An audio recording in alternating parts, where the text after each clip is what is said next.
일본의 여성 작가인 시오노 나나미가 쓴 로마인의 이야기라고 하는 책이 있습니다. 그 책에 보면 로마인은 지성면에 있어서 그리스인보다 못하고 또 체력적인 면에 있어서는 게르만인보다 못하고 기술적인 면에 있어서는 에트루이안보다도 못하고 그리고 경제적인 면에 있어서는 카르타고인보다 못한데 그 로마 사람들이 수백 년 동안을 지중해 패권을 쥐게 됩니다. 그리고 남부 유럽, 그리고 서부 아시아, 북부 아프리카까지 3개 대륙에 걸쳐서 수많은 나라들을 정복하고 다스리고 그리고 통치하게 되는, 지배하게 되는 그런 일들이 있었습니다. 어떻게 이런 일이 가능했을까? 그의 역사적 해석입니다. 이 로마라고 하는 나라 사람들은 법과 제도의 중요성을 생각하면서 법과 제도를 따르는 그 원칙에 충실했던 사람이다. 이렇게 평가를 하고 있습니다. 여러분, 한 나라가 부강한 나라가 되어지고 발전하는 그런 나라가 되기를 원한다면 우리에게 주어진 법을 잘 지켜야 된다는 것은 말할 필요가 없습니다. 위정자는 물론이거니와 온 백성들이 법을 지켜나갈 때 그 나라가 부강하고 발전하는 그런 나라가 될 수 있을 겁니다. 우리 신앙생활도 마찬가지입니다. 하나님의 법에는 하나님 말씀이 있습니다. 이 말씀을 우리가 따라서 잘 지키고 그 말씀을 준행하게 될 때 그럼 개인이나 가정이나 국가나 다 번성하고 잘 될 수가 있습니다. 그래서 오늘 제목이, 설교 제목이 복이 있는 사람입니다. 복 있는 사람은 어떤 사람일까? 먼저는 하나님 중심적인 사람이라고 말하고 있습니다. 그래서 1절로 2절에 보면 이렇게 말하죠. 복이 있는 사람은 악인들의 꾀를 따르지 아니하고 죄인들의 길에 서지 아니하며 오만한 자들의 자리에 앉지 아니하고 오직 여호와의 율법을 즐거워하여 그 율법을 주야로 묵상하는도다. 이렇게 말하고 있습니다. 자, 복 있는 사람이 어떤 사람입니까? 복 있는 사람은 한마디로 말하면 하나님 말씀을 충실하게 따르고 순종하는 사람들, 이런 사람을 가리켜서 복 있는 사람이다. 하나님과의 인격적인 교제가 잘 이루어질 뿐만 아니라 그 하나님 말씀을 잘 따르고 그 말씀에 순종하게 될 때 이 사람이 정말로 복된 사람으로 우리가 생각할 수가 있습니다. 그러면서 주시는 말씀 보니까 자, 악인들의 꾀를 따르지 아니하며 이렇게 말하는데 악인이라고 할 때 이 악인은 누굴까요? 악인은 이미 법정에서 유죄 판결을 받은 사람입니다. 악인들의 꾀라고 했는데 이 악인들의 꾀라고 하는 것은 하나님의 율법을 떠나는 겁니다. 그리고 삶의 원리가 자신이 원하는 대로 살아가는 겁니다. 하나님의 뜻을 따라 살아가는 게 아니고 자기가 원하는 길을 걸어가는 사람들, 이걸 바로 악인의 꾀다 이렇게 말할 수가 있습니다. 죄인들의 길에 서지 아니하며, 죄인의 원은 바로 하마르띠아입니다. 무슨 말이냐면 여러분, 그 하마르띠아라고 하는 이 말은 하나님 말씀을 벗어나는 사람, 표적을 벗어난 사람이죠. 그리고 길을 잃어버린 자, 이런 뜻이 있습니다. 그러니까 율법을 벗어나서 자기가 원하는 길로 가는 사람, 바로 죄인이라고 말할 수가 있습니다. 여러분 잘 아는 러시아의 문호 톨스토이가 있습니다. 톨스토이가 어린 시절에는 하나님을 꽤나 잘 섬겼는데 10대 후반 때 하나님을 떠났습니다. 그리고 55세가 되던 해에 하나님 품으로 돌아왔습니다. 그리고는 신앙론에 이렇게 고백을 하게 됩니다. 내가 어린 소년 시절 15살 때까지는 그때는 괜찮았지만 15살 이후에 55세가 될 때까지 마음에 참된 안식이 없었다. 그리고 그때 18살이 되던 해에 친구가 찾아왔더랍니다. 그리고 친구가 톨스토이에게 이렇게 얘기를 하게 됩니다. 사람들은 하나님이 우리 인간을 만들었다고 그러는데 그렇지가 않아. 하나님이 인간을 만든 게 아니라 인간이 하나님을 만든 거야. 이건 잘못된 거야. 톨스토이가 곰곰이 생각해 보니까 그 말이 맞아요. 굉장히 논리적입니다. 합리적입니다. 그래서 그래, 네 말이 맞아. 동의를 하고 그 다음에 여러분 그의 생각을 바꿨습니다. 그걸 진리로 생각을 했어요. 그리고 오랫동안 기독교를 신봉을 했는데 소년 시절에 섬겼던 하나님을 떠납니다. 온 가족이 신봉했던 기독교라는 종교를 떠나버립니다. 그럼 나름대로 생각을 하죠. 기독교를 떠나는 것, 그리고 내가 자유롭게 살아가는, 이게 참된 자유가 아니겠느냐. 기독교라는 종교는 바로 속박의 종교다. 그렇게 이제 결론을 내리게 됩니다. 그러고 한 40여 년을 살았는데 그가 고백하는 내용이 바로 그 얘기죠. 신앙을 위해서 그렇게 고백을 합니다. 내 마음에 참된 평안이 없었다고. 참된 안식이 없었다고. 그러다가 그의 나이가 55세가 될 때 그는 신앙의 품으로 돌아오게 됩니다. 그는 종교의 품으로 돌아온 게 아닙니다. 그리스도 예수의 품으로 돌아오게 됩니다. 그리고 거기에서 참된 안식을 얻었다. 그렇게 고백을 하고 있는 걸 보게 됩니다. 여러분 그렇습니다. 죄인의 길을 따르는 사람들, 그 길이 복된 길이 아니라는 거예요. 그렇게 살다 보면 마음의 평안을 잃어버리게 되고 그리고 우리 인생이 망가질 수밖에 없습니다. 그런가 하면 오만한 자의 자리에 앉지 아니하고 하는 말씀을 들려주고 있는데 오만하다는 말이 뭡니까? 하나님을 대항해서 그 악한 말로 하나님께 조롱하고 비웃는 말하는 사람, 비방하는 말하는 사람, 이런 사람을 가리켜서 오만한 자다 이렇게 말할 수가 있을 겁니다. 그러니까 오늘 본문의 말씀을 보면은 악을 행하는 점진적인 모습을 우리에게 보여주고 있습니다. 처음에는 따라갑니다. 그 다음에는 서게 됩니다. 그리고 그 다음에는 그 자리에 앉게 됩니다. 점점 악을 행하는 그런 그 모습들을 우리에게 보여주고 있습니다.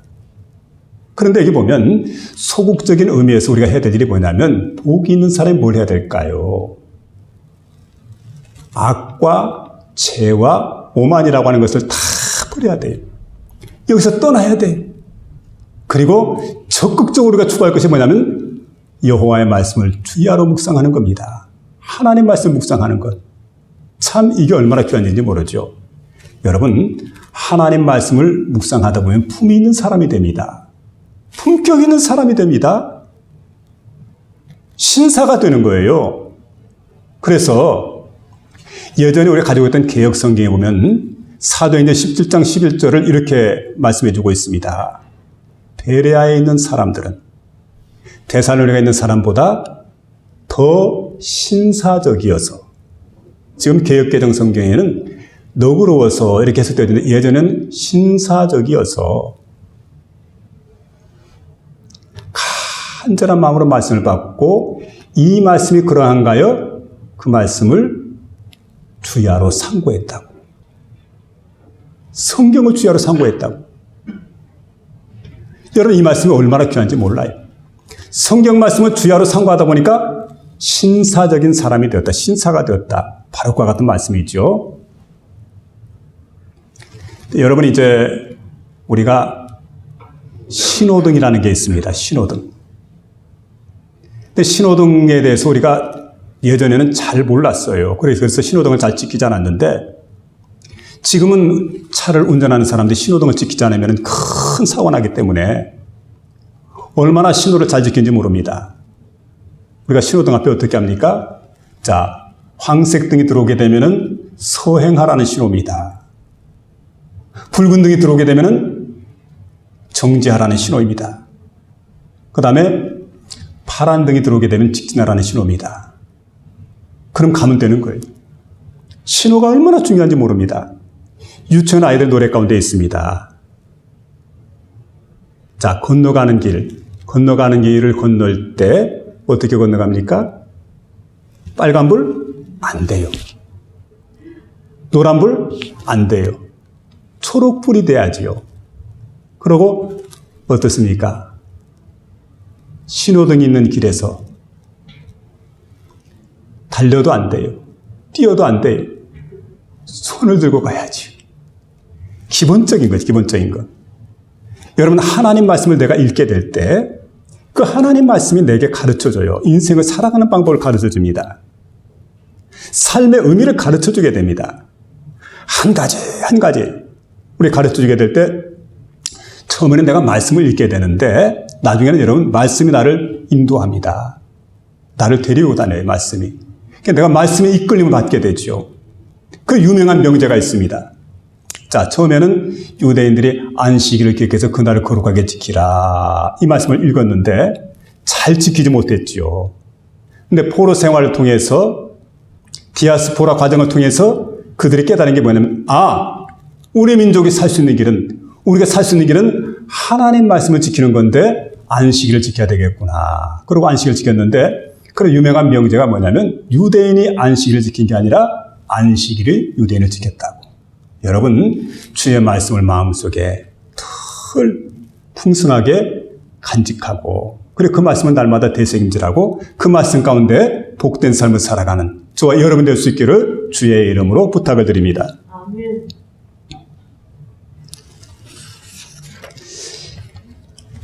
유산균으로 박사학위를 받고 셀바이오텍이라고 하는 바이오 벤처 기업을 만든 정명준 회장의 이야기입니다. 이분이 회사를 설립하려고 할 때 하나님께 기도를 드렸답니다. 하나님, 바이오 벤처 기업을 설립하려고 그럽니다. 성경 말씀에 기초한 기업이 되게 해주세요. 그러고 매일 아침에 출근하기 전에 하나님께 예배를 드렸습니다. 그리고 언제든 성경 말씀대로 회사가 경영하는지 살폈습니다. 그리고 하나님께서 원하지 않는 일을 행하는 부분은 없을까? 그리고 하나님 기뻐하시는 일을 행하는가 늘 살피고 그리고 남는 이윤을 가지고 아이들에게 장학금을 지불했습니다. 그랬더니 하나님께서 은혜를 베풀어 주셨습니다. 바이오 벤처 기업 그 생명공학 분야에서 1호로 바로 바이오 벤처 기업으로 셀바이오텍이 이렇게 선정이 되었습니다. 그리고 고농도 유산균을 생산하고 뿐만 아니라 우량기술 보유기업이 되게 되고 수출 유망 중소기업으로 이렇게 성장을 했다는 거지요. 이 모든 게 바로 하나님의 은혜다라고 고백하게 되는데 여러분 기초가 중요합니다. 언제나 예수 믿는 사람들은 삶의 기초로 어디에 두느냐? 하나님 말씀에 둬야 돼요. 그래서 우리 예수님께서 산상보훈의 말씀을 전할 때 보면 예수께서 산에 올라가 앉으시니 제자들이 나온지라 입을 열어 가르쳐 이르시되 심령이 가난한 자는 복이 있나니 천국이 저희 것이며 라고 여러분 선포했던 산상보훈 마태복음 5장부터 시작이 되어집니다. 그리고 마태복음 7장 24절부터 해서 결론적인 말씀이 주어지게 되는데 그러므로 나의 이 말을 듣고 행하는 자는 그 집을 반석에 짓는 지혜로운 사람과 같으리니 비가 내리고 창수가 나고 바람이 불어 부딪히되 무너지지 아니하니 이는 그 집을 그 주초를 반석 위에 놓은 까닭이요 라고 말씀해 주고 있습니다. 여러분 우리 인생의 삶을 우리 인생의 기초를 바로 하나님 말씀에 둬야 돼요. 어떻습니까? 우리 회사가 있다고 한다면 기업하는 사람들은 그 회사의 기초를 하나님 말씀에다 둬야 돼요. 그리고 우리 가정도 하나님 말씀의 기초 위에 그렇게 세워나가는 겁니다. 우리 교회도 마찬가지죠. 하나님 말씀 위에 세우게 될 때 인간의 생각으로 세우는 것들은 무너집니다. 사상 누각이에요. 모래 위에 세운 집이 될 수밖에 없어요. 그러나 하나님 말씀 위에 세우게 되면 여러분 이게 바로 견고한 반석에 세우는 집이 되어서 무너지지 않고 견고하게 보존되는 그런 역사가 일어난 줄 믿으시고 여러분 인생이 하나님의 말씀에 세워지는 복된 인생이 될 수 있기를 주의 이름으로 부탁을 드립니다. 두 번째는 모든 일이 훌륭한 사람이라 형통한 사람이라고 3절에 말씀해 주고 있는데 이는 시냇가에 심은 나무가 시절을 쫓아 과실을 맺으며 그 잎사이가 마르지 아니함 같으니 그 행사가 다 형통하리로다. 이 말씀입니다. 자, 이게 이제 3절에 기록된 그런 말씀인데 여러분 시냇가에 심겨진 나무는 뿌리가 시냇가에 이렇게 뻗쳐 있기 때문에 충분한 수분을 공급받게 됩니다. 잘 자라게 됩니다.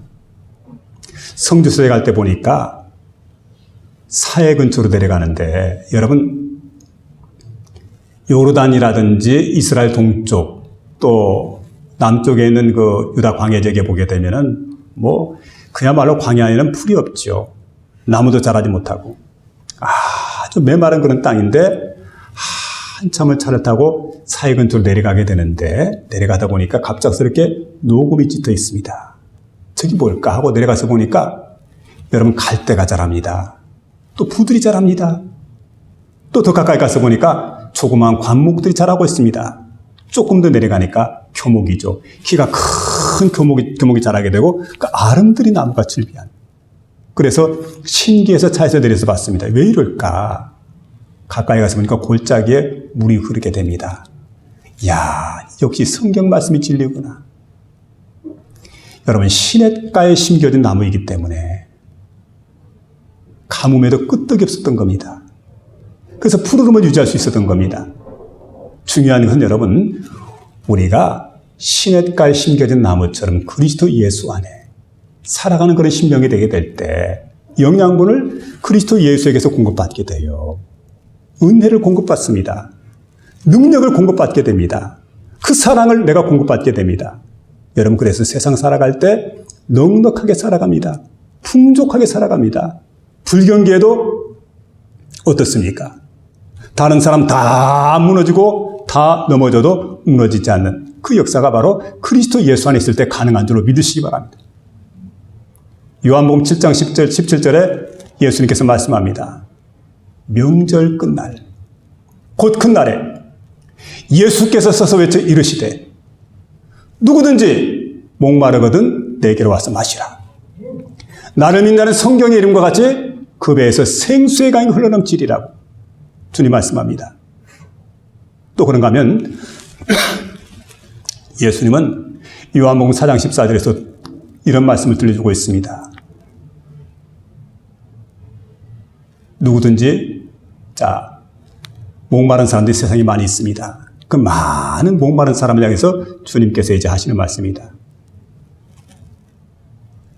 내가 주는 물을 마시는 자는 영원히 목마르지 아니하리니 나의 주는 물은 그 속에서 영생하다고 솟아나는 생수가 되리라. 샘물이 되리라. 주님이 이렇게 말씀해 주고 있습니다. 여러분, 그렇습니다. 우리 주님께서 우리에게 은혜를 베푸시게 될 때, 우리 주님께서 우리에게 복을 주시게 될 때, 우리 주님께서 우리에게 능력을 주시게 될 때 우리는 참으로 풍족한 삶을 살 수가 있습니다. 주님이 주시는 복이 그런 거지요. 내가 온 것은 양으로 생명을 얻게 하고 풍성히 얻게 하라 하심이라고. 풍족한 복을 주님께서 우리에게 허락해 주시는 것을 우리가 경험할 수가 있습니다. 우리가 은혜의 강가에 뿌리를 어디에 둡니까? 주님께 뿌리를 두는 겁니다. 그러고 우리가 살아가면 언제든 풍성한 은혜를 공급받을 수가 있어요. 요한복음 22장 2절에 보니까 생명수 강이 흐르고 또 생명나무가 즐비한 그 현상을 우리에게 보여주고 있습니다. 이게 천국의 모습입니다. 근데 생명나무 과일을 맺는 열매를 맺는 그런 나무죠. 생명과 나무를 보니까 그 나무의 특징이 뭐냐면 12가지 실과 달마다 실과가 이렇게 바뀌어가면서 맺히는 겁니다. 신기하지요. 그런 풍성한 열매를 먹게 될 때 우리가 생명을 얻게 되고 또 풍성을 얻게 되는. 그런데 가만히 보니까 어떻게 이렇게 이 나무가 푸르르고 이렇게 그 열매를 잘 맺을까 하고 보니까 생명수 강가에 심겨져 있어요. 충분한 영양분을 공급받기 때문에 그 나무가 아주 풍성하게 자라게 되는, 그리고 많은 열매를 맺게 되는 걸 볼 수가 있습니다. 여러분, 주님 안에 거하시길 바랍니다.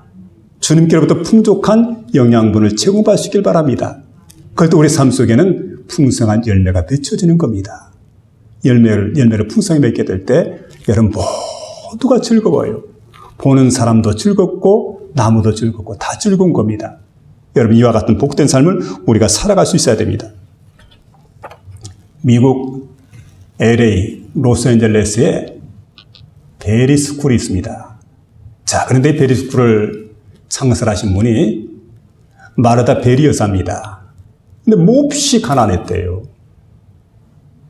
그런데 어떤 날 주위를 살펴보니까 정말 자신처럼 가난하고 공부도 못하고 배우지 못한 그런 아이들이 있는데 그 마음속에 거룩한 소망을 갖게 됩니다. 아, 저 아이들을 위해서 내가 학교를 지어줘야 되겠구나. 학교를. 마음속에 그런 생각이 들어요. 근데 생각해 보니까 자신이 가진 것은 아무것도 없어요. 근데 마음속에 이런 생각이 듭니다. 내가 하나님께 기도하면 하나님은 응답해 주신다. 그래서 하나님 앞에 기도하면서 저 아이들에게 진정한 교육을 시킬 수 있는 학교를 설립할 수 있도록 도와주세요. 그런데 현실은 아무것도 가진 게 없는데 학교를 짓겠다는 것 참 불가능해 보입니다. 어느 날 기도하다가 옳거니 이래야 되겠구나 생각을 하고는 집을 떠났습니다. 그리고 미국에서 제일 부자였던 포드 자동차 회사의 그 회장님이신 그 헨리 포드를 찾아갔어요. 당돌하게 찾아가지고 당돌하게 요청했습니다.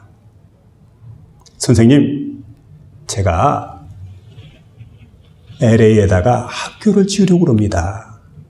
근데 사실은 꿈은 있는데 돈이 없어요. 선생님, 돈 좀 이렇게 좀 투자를 해달라고 당돌하게 요청했더니 이때 헨리 포드가 호주머니를 뒤지더니 10전짜리 다임을 하나 꺼내줍니다. 다임이라는 게 동전이죠. 10전짜리 동전. 여러분, 먼 길을 왔습니다. 기대를 가지고 왔습니다. 정말 부자였던 헨리 포드가 아니 세상에 동전 하나밖에 안 주다니 한마디로 말하면 거절한다는 의사죠. 그걸 이렇게 표현한 거예요. 보통 사람 같으면 얼마나 속이 상하겠어요. 아마도 이거 나오면서 막 그냥 패대기 쳤을 거예요. 그런데 그는 베리 여사는 그렇게 하지 않았어요. 내가 하나님 앞에 기도하고 그리고 하나님의 응답으로 이분이 나에게 준 건데 헨리 포드가 지금 나에게 주는 거지만 그러나 하나님이 내게 주신 거라.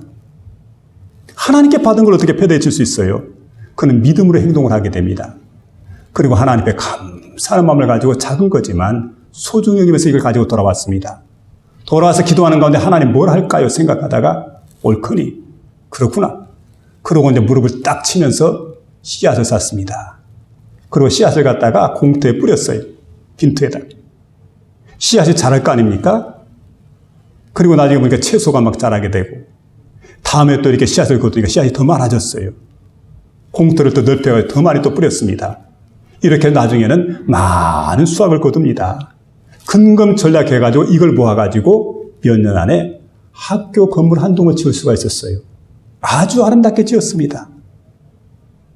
너무 자랑스럽고 기뻤습니다. 마음이 감동이 되지요. 그리고는 이 기쁨의 소식을 다른 사람보다 헨리 포드에게 전해야 되겠구나 생각을 하고는 헨리 포드를 찾아갔습니다. 선생님, 저를 모르시겠습니까? 잘 모르죠. 사실은 제가 몇 년 전에 선생님에게 와가지고 당돌하게 학교 지을 돈을 달라고 요청했을 때 그때 다임 10전짜리 다임 하나를 저에게 주었던 제가 그 장본인입니다. 아, 그러냐고 어찌왔느냐고. 제가 그걸 가지고 학교를 지었거든요. 깜짝 놀랐어요. 아니 10전 가지고 학교를 지다니 귀를 의심합니다. 내가 혹시 잘못 들은 게 아니겠나. 그리고는 축하하기 위해서 그 장소에 간 게 아니고 그 얘기가 사실일까 몹시 궁금한 겁니다. 도대체 어떤 건물을 지어놓고 지었다고 할까. 그리고 그 장소에 가서 보니까 정말 한 동짜리 건물 작게 지었지만 아름답게 잘 지어져 있습니다. 그때 헨리 포드의 마음이 감동이 된 겁니다. 여러분, 이 부자의 마음이 감동되면 그 다음 순서는 뭐가 나올까요? 지갑이 자연스럽게 열릴 거 아니겠어요? 지갑을 열고 거기에 있는 돈을 갖다 꺼내서 줍니다. 사실은 여러분 작은 돈이 아니죠. 100만 불을 기부를 했대요. 100만 불. 학교를 짓고도 남으면 돈이죠. 여러분 생각해야 됩니다. 언제나 예수를 믿는 사람은 신앙의 뿌리를 어디에 둬야 됩니까? 하나님께 신앙의 뿌리를 두는 거예요. 그리스도 예수께 신앙의 뿌리를 두는 겁니다. 그리고 절대 낙심해서는 안 돼요. 하나님이 도우실 줄로 믿습니다. 하나님이 함께하면 되는 줄로 믿습니다. 믿음으로 나가는 거예요. 믿음으로 나갔을 때 여러분 놀라운 역사가 그에게 주어졌던 것을 우리에게 보여주고 있습니다. 금년 한 해 동안 여러분의 모든 일이 하나님의 도우심 가운데 형통할 수 있기를 주의 이름으로 부탁을 드립니다. 그러려면 여러분 시냇가에 심겨진 나무가 그 뿌리를 물의 근원에다가 이렇게 깊게 뻗는 것처럼 우리가 지금부터 뿌리를 하나님께로 이렇게 뻗어가는 연습을 해야 돼요. 노력을 해야 돼요. 이 경건에 이르는 훈련이거든. 깊이 하나님께 뿌리를 내리고 원천의 복이 여기에 있습니다. 그 하나님께서 내게 주시는 복, 그 하나님께 내게 주시는 능력, 그 하나님께 내게 주시는 은혜, 이 은혜가 충만해서 금년 한 해 동안 승리하며 살아갈 수 있기를 주의 이름으로 부탁을 드립니다.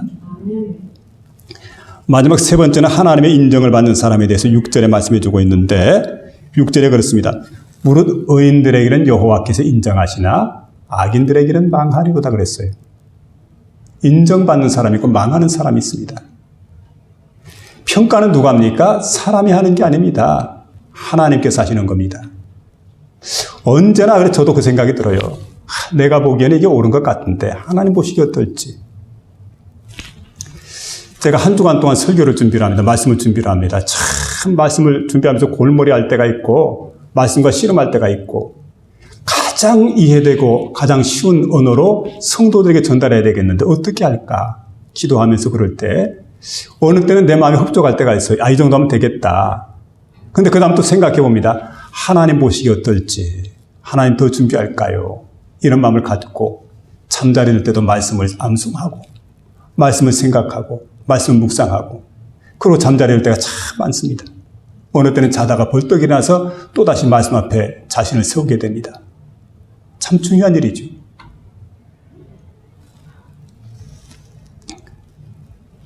여러분 누구에게 인정을 받아야 됩니까? 하나님께 인정을 받아야 돼요. 하나님의 인정. 근데 이게 망한다는 말은요, 아바르라는 말입니다, 원어가. 무슨 말이냐면 소멸된다. 그러니까 악한 사람들은 바람에 나는 겨와 같다. 바람에 나는 겨. 이건 어떻게 할까요? 이건 다 모아다가 불사르지요. 그럼 흔적도 없이 사라져버려요. 이걸 가리켜서 소멸된다. 이렇게 말할 수가 있습니다. 자, 보세요. 세상 사람들이 잘 살 수가 있습니다. 잘 먹을 수가 있습니다. 잘 입을 수가 있습니다. 그런데 어떻습니까? 지나보면 밤에 한 경쯤 것 같아요. 순식간에 지나버립니다. 그리고 사라져버립니다. 허황된 거지요. 보세요, 여러분. 이게 영원한 게 아닙니다. 항상 순간적이라고 우리가 생각해야 돼요. 쉽게 지나가는 것에 불과하다는 거죠. 프란츠 리스트라고 하는 유명한 피아니스트, 작곡가가 있습니다. 이분이 헝가리 출신입니다. 그런데 어린 시절부터 음악적 재능을 나타냅니다. 그리고 연주자로서 아주 훌륭한 연주자로 이렇게 소문이 나 있었고, 그리고 피아노의 왕이다 할 정도로 많은 사람들이 이렇게 인기가 있었습니다. 그리고 이제 기교적인 그 피아니스트가 돼가지고 그 피아노